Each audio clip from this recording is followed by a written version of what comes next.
Hello children, welcome to this class today. The purpose of education is to replace an empty mind with an open one. Try not to become a man of success, but rather try to become a man of value. This quote was told by Albert Einstein. According to this quote, you should not always aim success alone. You should also try to learn the values of human life. Life is not always smooth. We come across various situations in our life. We should learn to handle each and every situation in our life. Students, today we are going to know how a stranger handles a different situation. Just think of you children. You are walking through a forest during the night time. Nobody comes with you. You are alone. That place is filled with darkness. Suddenly, you hear a mysterious sound. Now, children, listen the mysterious sound. Oh, what a horrible sound it is. I am getting scared, children. Of course, you would also be scared on hearing this sound. Students, what will you do in this situation? You are all very brave and courageous. I hope you would overcome fear and act according to that situation. We should not lose hope and confidence in any situation. Now, let us see a stranger who had faced many mysterious situations in this poem. The Listeners. This is the title of the poem that we are going to see today. This poem was written by Walter de la Mare. Walter de la Mare was an English poet. He was also a short story writer and a novelist. He was best known for the children literature. He published The Listeners in 1912. This poem reflects the poet's fascination with mystery and supernatural elements. The poem tells the story of an unnamed traveler approaching an abandoned house in a forest. Okay, children. Now I am going to read the poem. Just listen to me. There are many new words in this poem. So, children, listen carefully. The Listeners. Is there anybody there? Said the traveler, knocking on the moonlit door.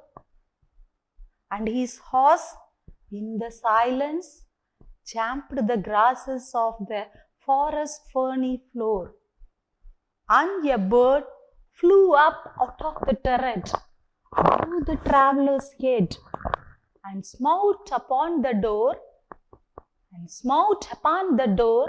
again a second time. Is there anybody there? He said. But no one descended to the traveler. No head from the leaf-fringed sill leaned over and looked into his grey eyes, where he stood perplexed and still. But only a host of phantom listeners that dwell in the lone house then stood listening in the quiet of moonlight to that voice from the word of man. Stood thronging the faint moonbeams on the dark stair that goes down to the empty hall, hearkening in an air stirred and shaken by lonely travel's call. Walter de la Mare. The Listeners. Is there anybody there? Said the traveler, knocking on the moonlit door. And his horse, in the silence, champed the grasses of the forest ferny floor. And a bird flew up out of the turret above the traveler's head and smote upon the door again a second time. Is there anybody there? He said, but no one descended to the traveler.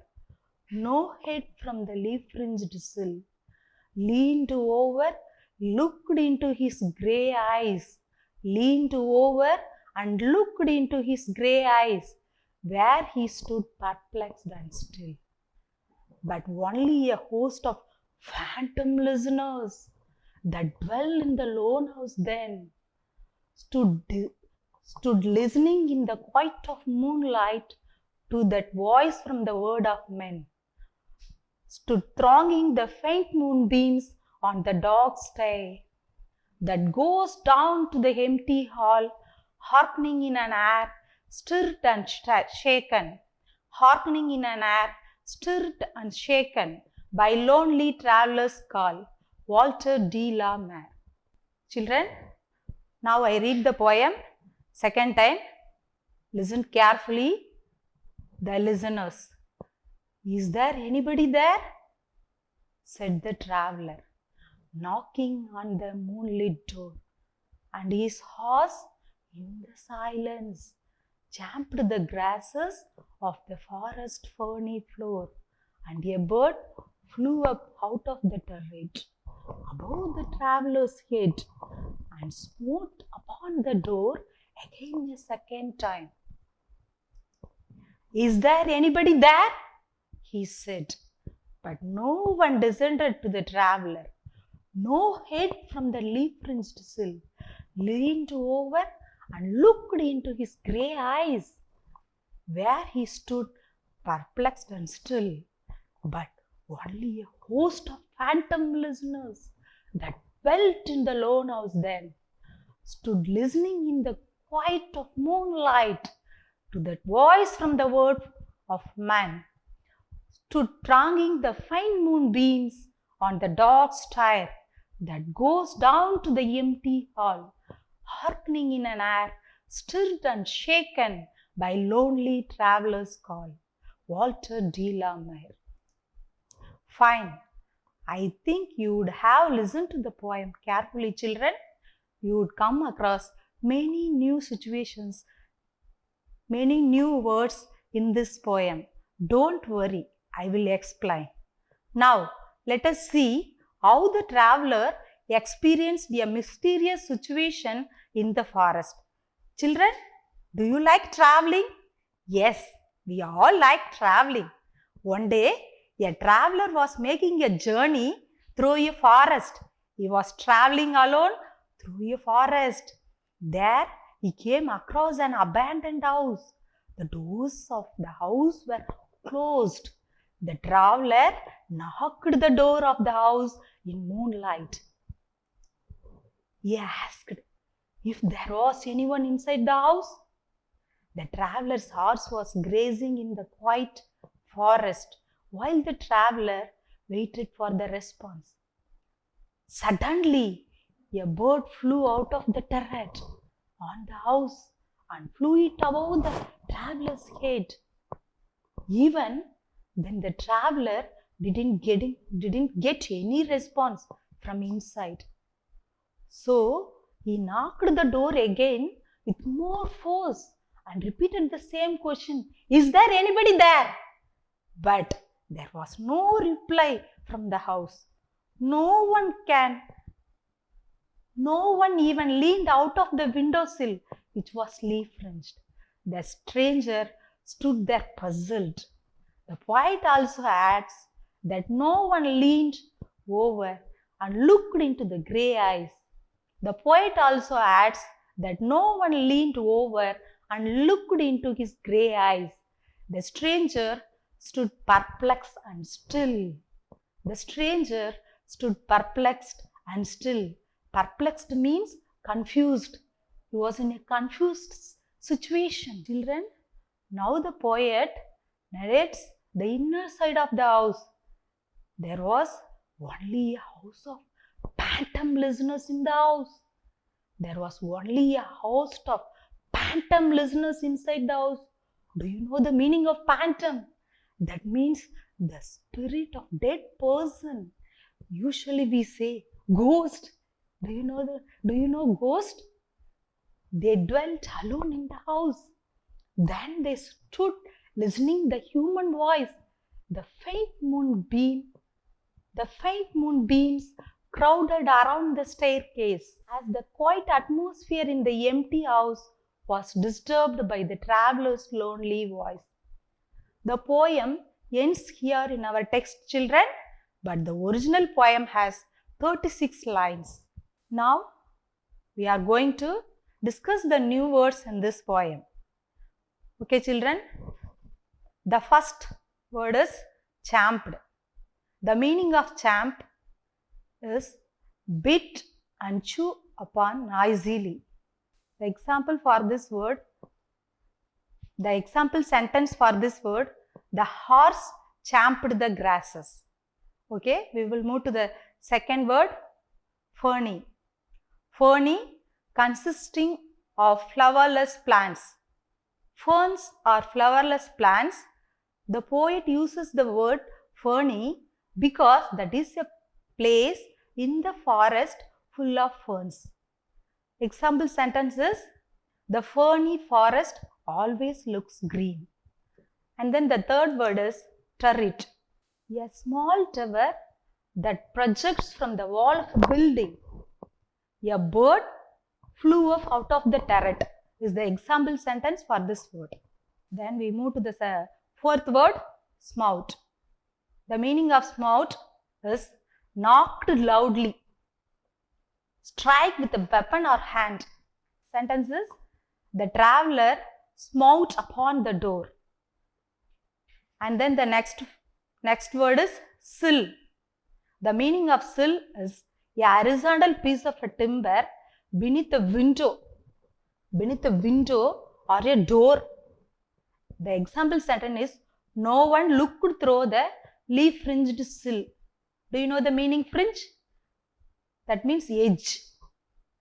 And then the sixth word is perplexed.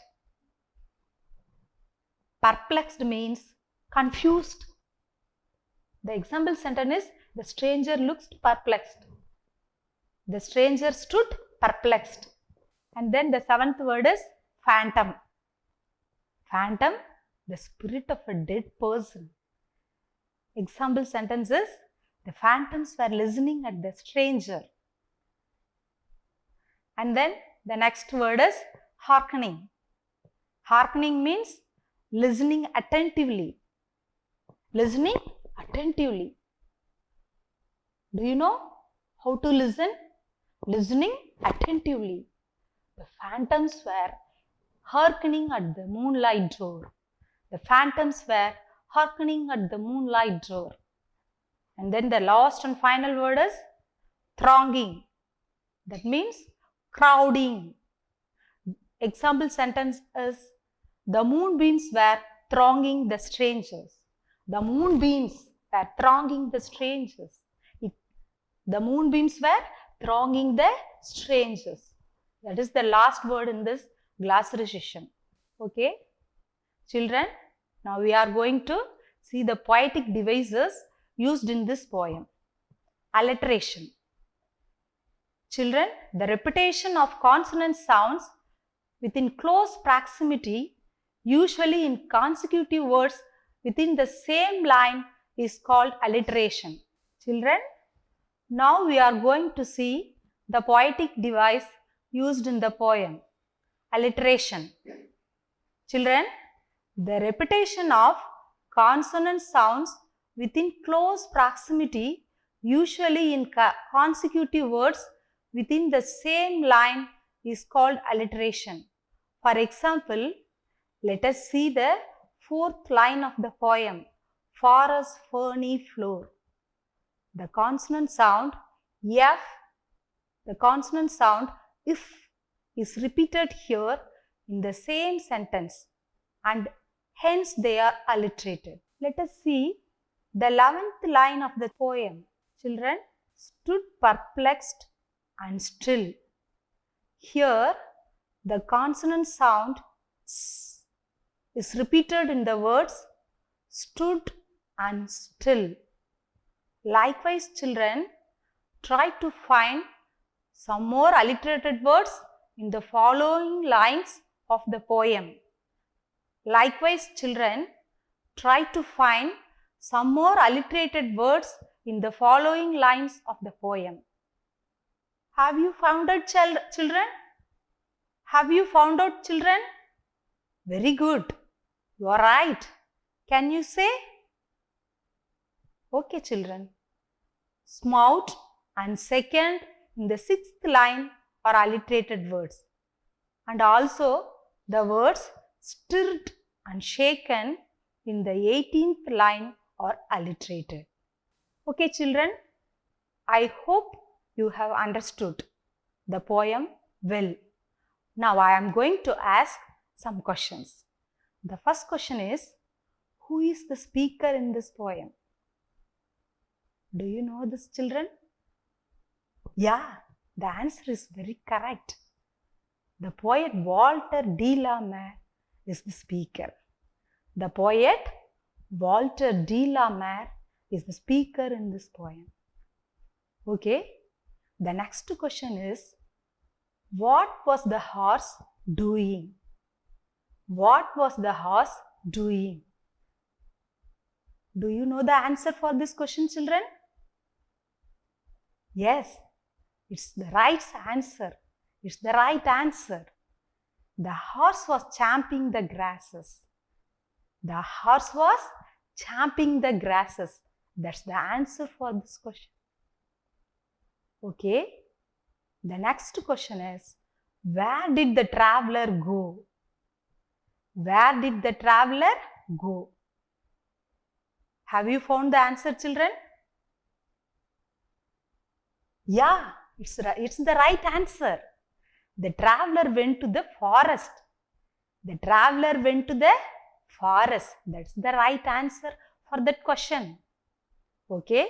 The next question is, who were the listeners? Do you know it, children? Who were the listeners? Yeah, you are right. The phantoms were the listeners. The phantoms were the listeners in this poem. And then the last question is, where were the phantoms? Where were the phantoms? The phantoms were inside the abandoned house. The phantoms were inside the abandoned house. Yeah, you answer it very well. Okay, children, we will move to another question. If you in the place of the traveler, how would you have reacted in that situation? How would you react? How would you have reacted in that situation? Some of you would answer that you would leave the place immediately because of fear. Some of you would answer that you would leave the place immediately because of fear. Some of you would answer that you would wait for some more time. You would wait for some more time. And of course, children, if you are brave and courageous, you would have broken the door and entered the house.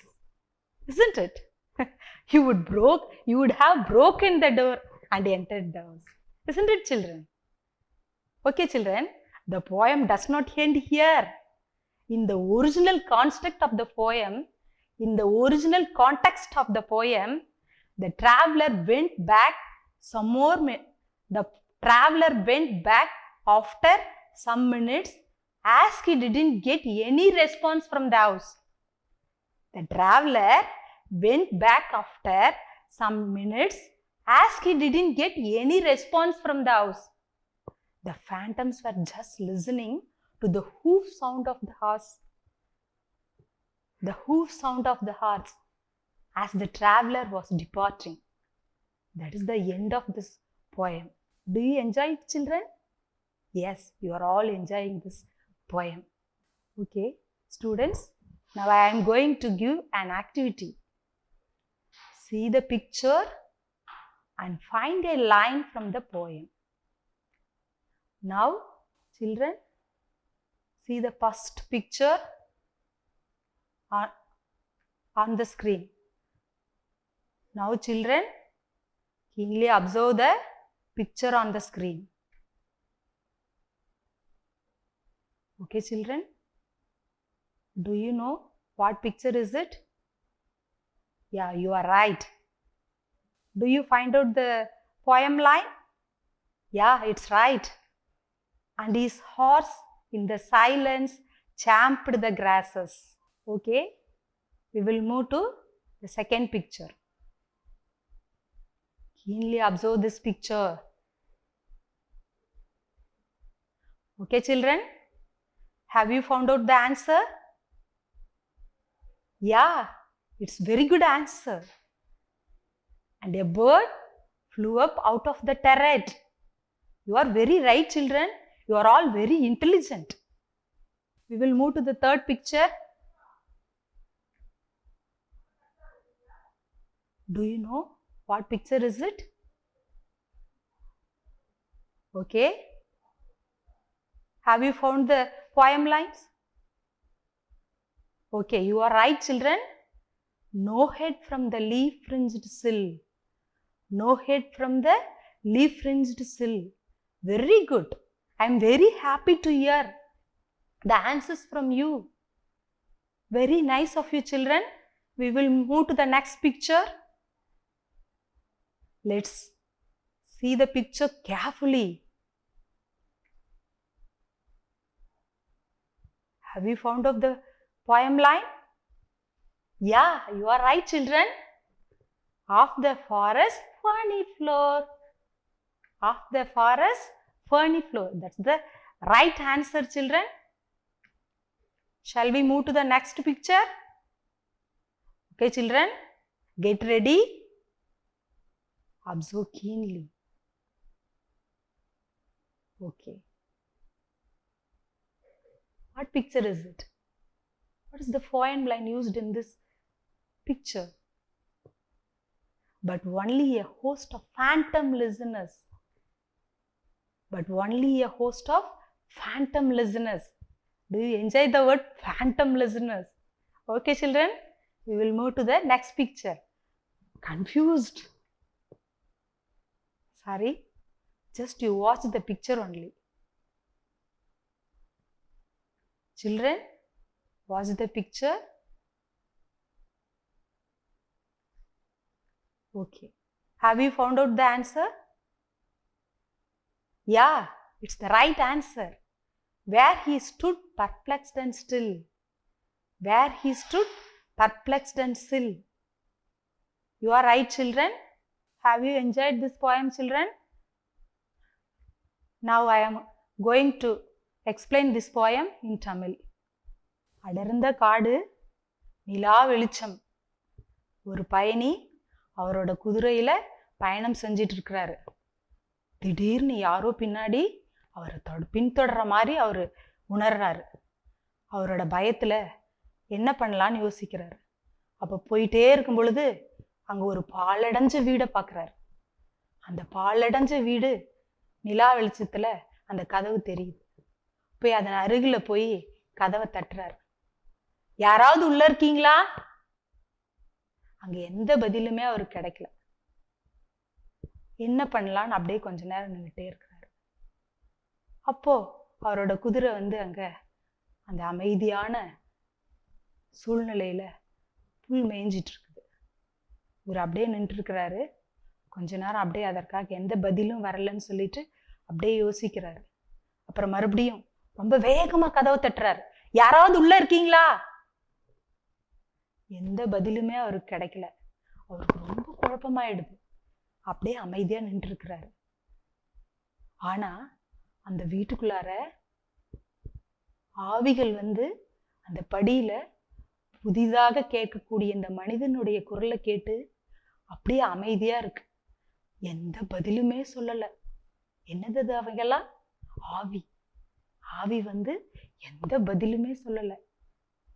இவர் மட்டும் வெளியே நின்றுட்டு கேட்டு பார்த்துட்டு அப்படியே நிற்கிறார். நின்றுட்டே இருக்கிறார். என்ன பண்றதுன்னே தெரியல. சரி, நம்ம அவ்வளோதான், இங்கே எந்த பதிலும் கிடைக்காது, நம்ம வேற இடத்துக்கு போவோம்னு சொல்லிட்டு அவரோட குதிரையை கிளப்பிக்கிட்டு அவர் போயிட்டே இருக்கிறார். இதுதான் இந்த போயமனுடைய தமிழாக்கம். Now, you are all enjoying this poem, children. I conclude this session. Thank you very much.